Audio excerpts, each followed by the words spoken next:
Gəlin sizə evdə qaymaq kimi dadlı, daş kimi bərk, qaşıqdan qopmayan qatığı necə mayalayıram, onun sirrini paylaşım.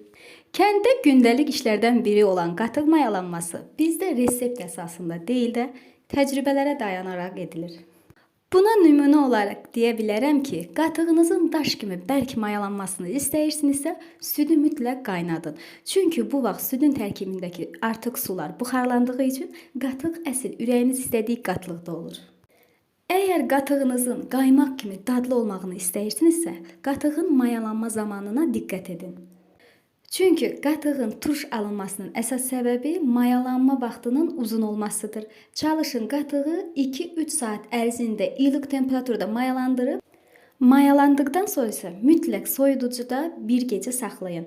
O zaman istədiyiniz dadda və istədiyiniz teksturada qatıq əldə etmiş olarsınız. Qeyd edim ki, mən mayalandırma prosesində heç bir əlavə vasitə istifadə etmədim. Nə şəkər tozu, nə də kraxmal. Sadəcə ev qatığı ilə südü qarışdıraraq südü mayaladım və İstədiyim ləzzətdə, dadda və teksturada qatıq əldə etdim. İnanın ki, siz də bu reseptlə qatıq edəcəksinizsə, mütləq razı qalacaqsınız.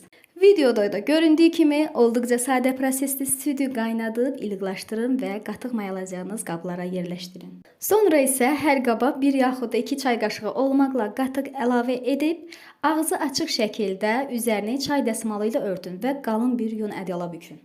İlıq temperaturda təxmini 2-3 saat mayalanan qatıq demək olar ki, hazır olur və onu soyuducuya yerləşdirib səhəri ürəyiniz istədiyi kimi nuş edə bilərsiniz. Çox dadlı və istədiyiniz formalı qatıq alınır.